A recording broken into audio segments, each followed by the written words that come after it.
ആത്മായനം ചാനലിലേക്ക് എല്ലാവർക്കും സ്വാഗതം. തെയ്യം കാണുക, ആസ്വദിക്കുക എന്നതിലുപരി തെയ്യത്തെ അറിയുക എന്ന ലക്ഷ്യവുമായി എന്നോടൊപ്പം സഞ്ചരിക്കുന്ന എല്ലാവരോടും ഞാൻ എൻ്റെ സന്തോഷവും നന്ദിയും അറിയിക്കുന്നു. അത്ര തന്നെ സാധാരണമല്ലാത്ത പടവീരൻ എന്ന തെയ്യത്തെക്കുറിച്ചാണ് ഈ വീഡിയോ. തെയ്യത്തിൻ്റെ പേര് സൂചിപ്പിക്കുന്നത് പോലെ ശക്തിവിക്രമങ്ങളുടെ പടനായകൻ്റെ സാന്നിധ്യം തന്നെയാണ് ഈ തെയ്യം തെയ്യക്കളത്തിലെത്തിക്കുന്നത്. ഒരു യോദ്ധാവിൻ്റെ സ്മരണാർത്ഥം അവതരിപ്പിക്കുന്ന ഒരു തെയ്യക്കോലമാണ് പടവീരൻ. ഉത്തര മലബാറിലെ നൂറുകണക്കിന് തെയ്യക്കോലങ്ങൾ പല വിഭാഗങ്ങളിലായിട്ടാണ് നിലകൊള്ളുന്നത്. അതിൽ വലിയൊരു വിഭാഗമാണ് മഹാന്മാർ അല്ലെങ്കിൽ സമൂഹത്തിന് വേണ്ടി ഒരുപാട് ത്യാഗം സഹിച്ചവർ തെയ്യക്കോലമായി രൂപാന്തരപ്പെടുന്നത്. ഈ വിഭാഗത്തിലാണ് പടവീരന്റെ സ്ഥാനം.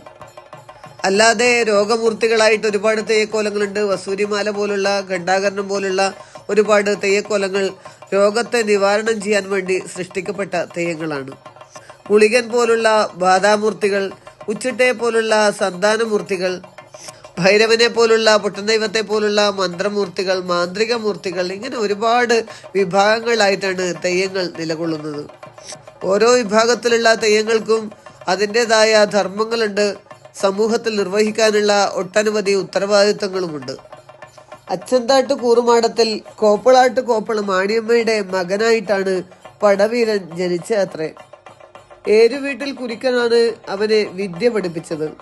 എന്നാൽ ആയുധവിദ്യ പൂർത്തിയായപ്പോൾ ശിഷ്യൻ ഗുരുക്കളെക്കാൾ മുകളിലായി. അംഗത്തിനും പടയ്ക്കും മുമ്പിലായ അവൻ പടയ്ക്കിടയിൽ വധിക്കപ്പെടുകയും ചെയ്തു. സ്വന്തം ഗുരുവിനെ പോലും തോൽപ്പിക്കാൻ ശക്തിയുള്ള പടവീരന്റെ മൃത്യു വീരമൃത്യു ആയതുകൊണ്ട് തന്നെയാണ് ഈ യോദ്ധാവ് തെയ്യക്കോലമായി രൂപാന്തരപ്പെട്ടത്. നിങ്ങൾ ഈ വീഡിയോയിൽ കാണുന്നത് പടവീരന്റെ വെള്ളാട്ടമാണ്. വെള്ളാട്ടം എന്ന് പറഞ്ഞാൽ അറിയാലോ, തെയ്യത്തിന് മുമ്പ് നടത്തുന്ന തെയ്യത്തിന്റെ ചെറുപതിപ്പാണ് വെള്ളാട്ടം എന്നത്.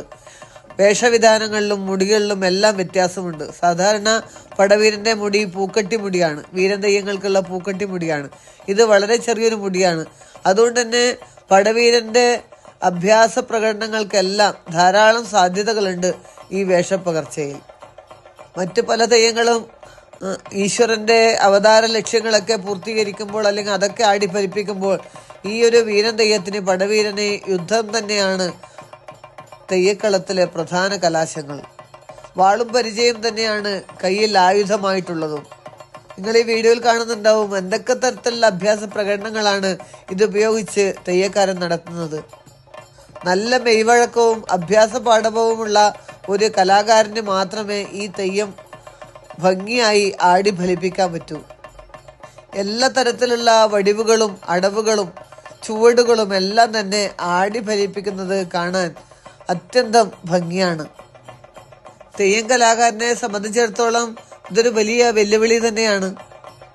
ദൈവത്തിലേക്ക് പരകായ പ്രവേശം നടത്തുന്നതിനുള്ള വ്രതാനുഷ്ഠാനങ്ങൾക്കൊപ്പം തന്നെ ഈ യുദ്ധമുറകൾ നടത്തുന്നതിനുള്ള പരിശീലനവും തെയ്യക്കാരൻ എടുക്കേണ്ടതുണ്ട്. വണ്ണാൻ, മാവിലൻ എന്നീ സമുദായക്കാരാണ് പടവീരൻ തെയ്യം സാധാരണയായി കെട്ടിയാടി വരുന്നത്. നാടുവാഴിത്തത്തിൽ അല്ലെങ്കിൽ പ്രാചീന കാലഘട്ടത്തിൽ നിലവിലുണ്ടായിരുന്ന കളരി സംസ്കാരവുമായും ഈ തെയ്യാട്ടത്തിന് ബന്ധം കാണാം.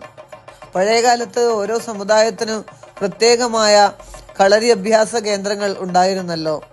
ഈ കളരിയെ കേന്ദ്രീകരിച്ചുകൊണ്ട് യുദ്ധമുറകൾ അഭ്യസിച്ചു വരികയും ചെയ്തിരുന്നു. ഇതിന്റെ സ്വാധീനം തന്നെയാണ് പടവീരൻ പോലുള്ള തെയ്യാട്ട രംഗത്ത് നമുക്ക് കാണാൻ കഴിയുന്നത്. അതുകൊണ്ട് തന്നെ കളരി സംസ്കാരത്തെക്കുറിച്ച് പഠിക്കാൻ ആഗ്രഹിക്കുന്നവർ തെയ്യത്തെ കൂടി പരിഗണിച്ചു കൊണ്ടുവേണം എന്നതാണ് ഞാനിവിടെ കൂട്ടിച്ചേർക്കുന്നത്. തെയ്യത്തെക്കുറിച്ചുള്ള വിവരങ്ങൾ ഒട്ടനവധിയാണ്. കുറേയേറെ വിവരങ്ങളും വിശേഷങ്ങളുമായി അടുത്ത വീഡിയോയിൽ കാണാം. നന്ദി, നമസ്കാരം. വീഡിയോ ഇഷ്ടപ്പെട്ടെങ്കിൽ ലൈക്ക് ചെയ്യുക, കമൻറ്റ് ചെയ്യുക, സബ്സ്ക്രൈബ് ചെയ്യുക. കമൻറ്റുകൾ കേവല കമൻറ്റുകൾക്കപ്പുറം നിങ്ങളുടെ അനുഭവങ്ങളുമായി അറിവുകളുമായി കൂട്ടിച്ചേർത്ത് രേഖപ്പെടുത്തുക. അവിടെയാണ് ഈ വീഡിയോ പൂർണ്ണമാകുന്നത്. ഒരിക്കൽ കൂടി നന്ദി.